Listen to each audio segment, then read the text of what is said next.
ሰላም ውድ አድማጭ ተመልካቾቼ እንደምን ቆይታችኋል? ይህ ማሂ ኢንተርቴይንመንት ነው። በማሂ ኢንተርቴይንመንት ለእናንተ ቁም ነገር ያስጨብጣሉ እንደዚሁም ደግሞ በመረጃነት ለእናንተ ይጠቅማሉ ብለን የምናስባቸው ዝግጅቶችን ወደ እናንተ የምናደርስበት ልዩ ፕሮግራማችን ነው። እናንተም በፕሮግራሞቻችን ላይ ያላችሁን ሀሳብ አስተያየት እንድታደርሱን እየጠየቅን ሰብስክራይብ ያላደረጋችሁ አድማጭ ተመልካቾቼ ሰብስክራይብ እንድታደርጉና እንደዚሁም ደግሞ ሼር ላይክ እያደረጋችሁ እንድታበረታቱኝ ስል በትህትና ጠይቃለሁ። እንግዲህ ወደ ዛሬ ፕሮግራሜ ሳመራ ዛሬ በሁለት ርዕሰ ጉዳዮች ተመጥቻለሁ። እነዚህ ሁለት ርዕሰ ጉዳያት እንግዲህ እንደሚከተለው ወደ እናንተ ይቀርባሉ። እነሆ እንግዲህ ዛሬም በሁለት ርዕሰ ጉዳይ ተገኝቻለሁ። እነዚህ ሁለት ርዕሰ ጉዳዮች ምንድን ናቸው? እንግዲህ እነዚህ ሁለት ርዕሰ ጉዳዮች ምንድናቸው የሚለውን ለመመልከት ያህል ሚስቱን ገሎ ሊሰወር የሞከረው ግለሰብ በፖሊስና በህብረተሰቡ ቁጥጥር ስር መዋሉን የሚገልጽና እንደዚሁም ደግሞ ሁለተኛው በትራፊክ አደጋ የ16 ሰዎች ህይወት ስለማለፉ የምንመለከት ይሆናል። እስከ ዝግጅት ፍጻሜ ድረስ አብራችሁን ቆዩ። እንግዲህ ውድ አድማጭ ተመልካቾቼ ቀደም ሲል እንደገለጽኩላችሁ ሚስቱን ገሎ ሊሰወር የሞከረው ግለሰብ በፖሊስና በህብረተሰብ ትብብር በቁጥጥር ስር ሊውል መቻሉን የጋሞ ዞን ፖሊስ አስታውቋል። በአርባ ምንጭ ከተማ ባለቤቱን ገሎ ሊሰወር የነበረው ግለሰብ መያዙን ፖሊስ ገልጿል። የጋሞ ዞን ፖሊስ መምሪያ የህዝብ ግንኙነት ዳይሬክተር ኮማንደር ሬታ ተክሉ እንደተናገሩት የወንጀል ድርጊቱ የተፈጸመው አርባ ምንጭ ከተማ ወዜ ቀበሌ ግድብ ሰፈር መሆኑን ተናግረዋል።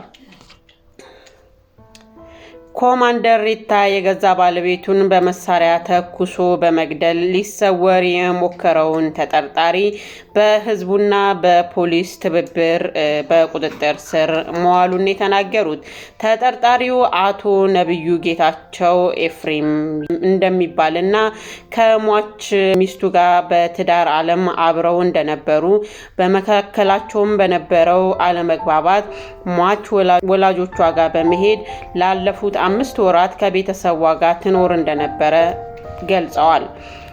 በትናንት ተጠርጣሪው አስቦና አቅዶ ጠዋት 4 ሰዓት ገደማ ላናግርሽ እፈልጋለሁ በማለት ካስጠራት በኋላ ሰው የማያይበት ሁኔታ በማመቻቸቱ በሽጉጥ አንገቷ ስር ደቅኖ ተኩሶ እንደገደላትም አስረድቷል። በኋላም ለመሸሸግና ለመሰወር ሲሞክር በፖሊስ ክትትልና በህብረተሰብ ትብብር በቁጥጥር ስር ውሎ ምርመራው እየተጣራ እንደሚገኝም ተናግረዋል። ተጠርጣሪውና ሟች በትዳር አብሮ በነበሩበት ወቅት አንድ ልጅ አፍርተው እንደነበረም የፖሊስ መረጃው ያመላክታል። ተጠርጣሪው የወንጀል ድርጊቱን የፈጸመበትን ሽጉጥ ወንዝ ውስጥ እንደጣለ ቢገለጽም ፖሊስ ባደረገው ማጣራት ከደበቀበት በኤግዚቢትነት ይዞታል። እንግዲህ ውድ አድማጭ ተመልካቾቼ የሞት ዜናዎቻችን እጅግ እየበረከቱ ነው። ከሞት ዜናው ደግሞ እጅግ በጣም አስደንጋጭና አሳዛኝ የሚያደርገው አብዛኞቹ ግድያ እየተፈጸሙ ያሉት በባለ ትዳሮች መካከል በተፈጠረ ያለመግባባት ሲሆን እሱም እንግዲህ ባሎች በተደጋጋሚ ሚስቶቻቸውን አሊያም ደግሞ ፍቅረኞች በተለያየ ጊዜ የሴት ጓደኞቻቸውን በአደባባይ በመግደል እንደዚሁም ደግሞ ቤት ውስጥ ገለው ጥለው የመሄድ ሁኔታ ዛሬም እንደቀጠለ ነው። እንግዲህ እጅግ በጣም መሪር ሀዘን ተሰምቶናል። አሁንም ቢሆን እንግዲህ ሌላ የምንለው ነገር አይኖርም። ፍትህ ለሴቶች የሚለውን ነው እንግዲህ ለማሰማት የምንፈልገው። እንግዲህ እኛ በበኩላችን ነፍስ ይማር ብለናል። ተጠርጣሪው ደግሞ አግባብ ያለው ውሳኔ ተሰጥቶት ለሌላው ህብረተሰብ እጅግ በጣም አስተማሪ የሆነ ቅጣት እንዲቀጣ አሁንም እንግዲህ ለመናገር እንወዳለን። ይሄ ነገር ድግግሞሹ እጅግ በጣም ከባድ አድርጎታል።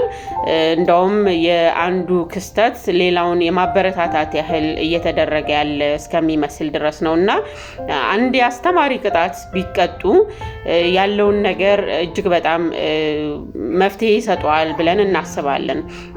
መነጋገሩ፣ ማውራቱ፣ ሚዲያ ላይ መዋሉ ሳይሆን ትልቁ መፍትሄ ሊሆን የሚችለው አግባብ ያለው ቅጣት ተሰጥቶ ውሳኔው እጅግ በጣም ከባድ ቢሆን ሁሉም ሰው ወደ ራሱ ተመልሶ ራሱን የሚመለከትበት አጋጣሚ ሊፈጥር ይችላል ብለን እናስባለን። አሁንም እንግዲህ በእኛ በኩል እንደ ዝግጅት ክፍላችን ለማለት የምንፈልገው በቂ የሆነ አስተማሪ የሆነ ቅጣት ይተላለፍልን ብለን ለማለት እንወዳለን። እንግዲህ እጅግ በጣም መሪር ሐዘን ተሰምቶናል። ለሟች ነፍስ ይማር ብለናል።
እንግዲህ የሁለተኛው ፕሮግራሜ ደግሞ በትራፊክ አደጋ የ16 ሰዎች ሕይወት ማለፉን የሚገልጸውን መረጃ ነው ማደርሳችሁ። በምዕራብ አርሲ ዞን ነጌሌ አርሲ ወረዳ ራፋ ሀርጌሳ ቀበሌ በደረሰ የትራፊክ አደጋ የ16 ሰዎች ሕይወት ሲያልፍ በ22 ሰዎች ላይ ደግሞ ከባድና ቀላል የአካል ጉዳት መድረሱ ነው የተገለጸው።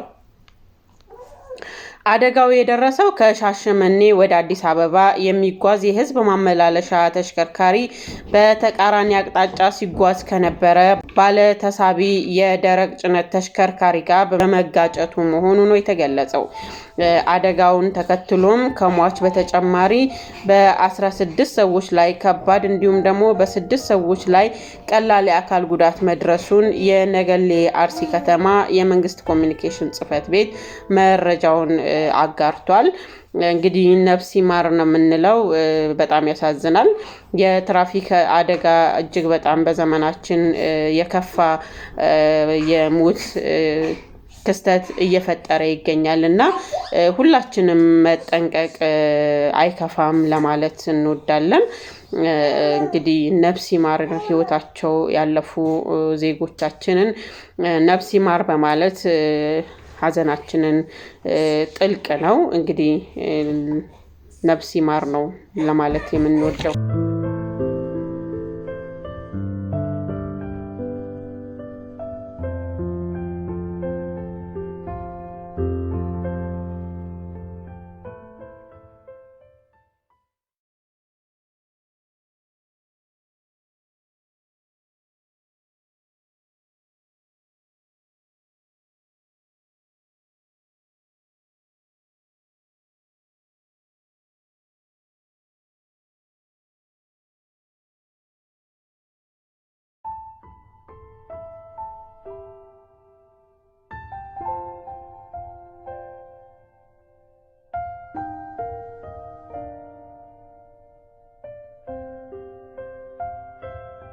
እንግዲህ ውድ አድማጭ ተመልካቾቼ ለእናንተ ያልኳቸው ዝግጅቶች እነዚህን ይመስሉ ነበረ። የዛሬው ዝግጅቴ ይህንን ይመስል ነበረ። እንግዲህ በዝግጅቴ ላይ ያላችሁን ሀሳብ አስተያየት አድርሱኝ። እንደዚሁም ደግሞ ሰብስክራይብ ያላደረጋችሁ አድማጭ ተመልካቾቼ ሰብስክራይብ እያደረጋችሁ እንድታበረታቱኝ ስል በትህትና ጠይቃለሁ። የዛሬውን በዚያ በቃው። በሌላ ዝግጅት እስከምንገናኝ ድረስ በሰላም ቆዩ።